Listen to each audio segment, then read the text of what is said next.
नमस्कार दोस्तों, खाटू श्याम परिवार में आप सभी का एक बार फिर से स्वागत है। आप सभी को बहुत बहुत शुभकामनाएं दीपावली की, धनतेरस की। दोस्तों, आज का ये वीडियो बहुत ही खास है आप सभी दोस्तों के लिए, क्योंकि आज हम चर्चा करने वाले हैं इस वीडियो में कि धन के देवता कहे जाने वाले, धन के भंडार भरने वाले लक्ष्मी जी की भी ऊपर जो धन के भंडार रखते हैं, उन श्री कुबेर जी की हम कृपा कैसे प्राप्त करें, उनकी कृपा हमारे घर में कैसे हो। तो उसके लिए शास्त्रों में कहा गया है दोस्तों कि धनतेरस के दिन, दीपावली के दिन उनका विशेष पूजन किया जाता है और पूजा के साथ साथ उनकी कुबेर की धन वर्षा की पोटली बनाई जाती है। लोग आम भाषा में उसे कह देते हैं धन चुंबक की जो पोटली है, चुंबकीय पोटली जो है। दोस्तों, ये जादुई पोटली होती है। शास्त्रों का मानना है, ऐसा उल्लेख आता है कि जो भी धनतेरस के दिन, दीपावली से पहले धनतेरस के दिन सामान खरीद करके जो इस पोटली में डाला जाता है, उसको ला करके और भगवान कुबेर को प्रसन्न करने के लिए पोटली का निर्माण करता है और उस पोटली को कुबेर जी के चरणों में, माँ लक्ष्मी के चरणों में अर्पित करके विधिवत पूजा करता है, तो निश्चित ही उसके घर में लक्ष्मी का वास होता है, कुबेर के खजाने उसके लिए खुल जाते हैं। फिर वो जीवन में चाहे कितना बड़ा भी कार्य करे, उसके जीवन में धन की कमी कभी नहीं आती। दोस्तों, आज का ये वीडियो इसी टॉपिक पर है कि हम किस प्रकार से कुबेर के राजा, धन के राजा कुबेर की हम वो पोटली कैसे बनाएं, उसमें क्या क्या सामान डलने वाला है। मैं सिर्फ आपसे निवेदन ये करना चाहूँगा कि आपको इतना सामान डालने की ज़रूरत नहीं है। मुख्य रूप से 5-7 चीज़ें होती हैं जो हम उसमें डाल सकते हैं और उसको विधिवत पूजन करने के बाद तिजोरी में या अपने जहाँ पर लॉकर में आप रख सकते हैं। दोस्तों, बात सामग्री की नहीं होती अकेली, ठीक है, सामग्री तो डालनी ही चाहिए, लेकिन भाव उसके पीछे प्रथम होना चाहिए। हमारा भाव क्या कहता है, पवित्र भाव होना चाहिए। तो दोस्तों, आइए जानते हैं क्या क्या इस पोटली में डलता है। दोस्तों, सबसे पहले तो एक हमें रेशमी मुलायम लाल रंग का एक कपड़ा चाहिए होता है, वस्त्र चाहिए होता है, छोटा सा रुमाल टाइप, जिसमें हम ये सारा सामान बांधने वाले हैं। दोस्तों, उसके बाद हमें एक सिक्का चाहिए, चांदी का सिक्का ले लें आप, छोटा ले लें या थोड़ा बड़ा ले लें। एक चांदी का सिक्का उसमें रखें। एक मोती रखा जाता है दोस्तों, मोती, एक मोती का स्टोन होता है, नग मोती ले लें, सुच्चा मोती, पर्ल, वो उसमें रखें एक छोटे आकार का। एक मूंगा भी रखा जाता है दोस्तों, अगर मूंगा ना रख पाएँ कोई बात नहीं। एक हल्दी की गांठ रखी जाती है इसमें, हल्दी की सूखी हुई गांठ एक, वो रखें। और कमल गट्टे रखे जाते हैं दोस्तों, 3 कमल गट्टे रखें। कमल गट्टे बीज होते हैं कमल के, कमल गट्टे वो रखें उसमें। 3 इलायची रखें दोस्तों, 3 लौंग रखें और एक गोमती चक्कर आता है दोस्तों, एक गोमती चक्कर रखें। और एक कपूर, मूसक कपूर, जो सफ़ेद कपूर होता है जिसकी आरती करते हैं, धूप दीप कपूर, तो वो कपूर रखें। एक छोटी उसकी वो आती है पैकिंग, वो छोटा ही पीस काफ़ी है।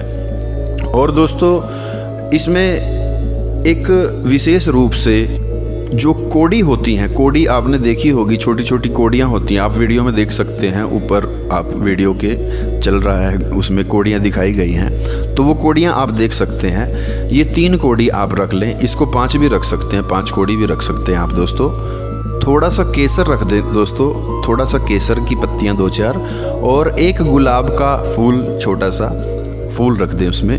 दोस्तों, बस इतना सा ही सामान उसमें रखना होता है। लेकिन कई लोग उसमें बहुत सारी चीज़ें, 30-30, 40-40 चीज़ें उसमें डाल देते हैं। ऐसे तो कितनी बड़ी पोटली नहीं, फिर वो गठरी बन जाएगी बहुत बड़ी। तो हमें गठरी नहीं बनानी, छोटी सी हमें पोटली बनानी है।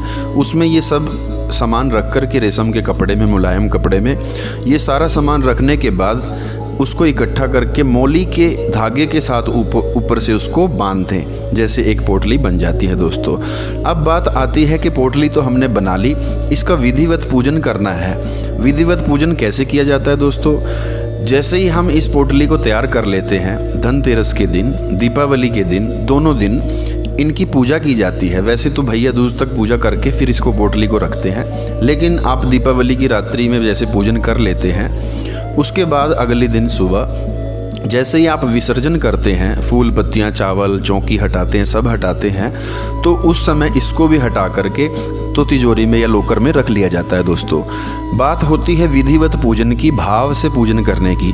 जैसे ही आपने पोटली बनाई, कुबेर जी के चरणों में रख करके इस पोटली का पूजन किया जाता है। धूप से, दीप से, नैवेद्य से, चावल से, पुष्प से, सभी चीज़ें इसके ऊपर चढ़ा करके, विधिवत फल चढ़ा करके, इत्र चढ़ा करके, इत्र अच्छे से लगाना होता है। वैसे तो एक छोटी सी इत्र की इसमें डाल सकते हैं आप, नहीं डाल पाएँ तो ऊपर से ही इत्र अच्छे से लगा करके आप अर्पित करें। और उसके बाद धूप दीप आरती दिखा करके जब आपकी पूजा संपन्न हो जाए, तब इस पोटली को दोस्तों 2 दिन पूजा करनी होती है। धनतेरस को भी ऐसे ही पोटली की पूजा होगी और ऐसे ही दीपावली की रात्रि में पूजा होगी दोस्तों। एक दिन कुबेर जी के चरणों में रख करके पूजा करें और अगले दिन माता लक्ष्मी के चरणों में रख करके पूजा करें दीपावली की रात्रि में। इस प्रकार से विधिवत अगर आप पूजन करते हैं और इसको फिर आप अपनी तिजोरी में लॉकर में रखते हैं। अब प्रश्न उठता है दोस्तों कि जो हमने पिछले वर्ष हमने जो पोटली बनाई थी, उस पोटली का क्या करना है जो रखी है। तो दोस्तों हर साल नई पोटली बनाई जाती है। वो पुरानी जो पोटली है उसको एक दिन पहले ही पूजा से बाहर निकाल लेते हैं, उसका भी विधिवत पूजन करते हैं। पूजन करने के बाद जल का छींटा देते हैं और विसर्जन किया जाता है उसका विसर्जन दोस्तों कुछ लोग मिट्टी में दबा देते हैं किसी पेड़ के नीचे, पीपल के पेड़ के नीचे, और लेकिन विसर्जन उसका कर देना चाहिए नदी में चलते हुए पानी में। अगर चलता हुआ पानी नहीं है तो किसी पेड़ के नीचे मिट्टी में उसको दबा दिया जाता है दोस्तों। और अगले बरस के लिए नई पोटली बनाई जाती है। हर वर्ष नई पोटली बनाई जाती है दोस्तों। ये जो धन में वृद्धि करने के लिए बनाई जाती है पोटली, ताकि हमारे घर में धन की कभी कमी ना हो, लक्ष्मी के भी भंडार भरे रहें और कुबेर की कृपा भी हमारे ऊपर बनी रहे दोस्तों। तो ये छोटी सी जानकारी मैंने धन पोटली के बारे में आपसे कही कि ज़्यादा कितनी भी इसमें चीज़ें डाल लें, लेकिन जब ये चीज़ें आप डालते हैं, गंगा जल का छींटा दे करके विधिवत पूजा करें और इसको पूजा करने के बाद अपनी तिजोरी में, अपने लॉकर में आप रख लें। दोस्तों आशा करता हूँ ये छोटी सी जानकारी आपको अच्छी लगी हो।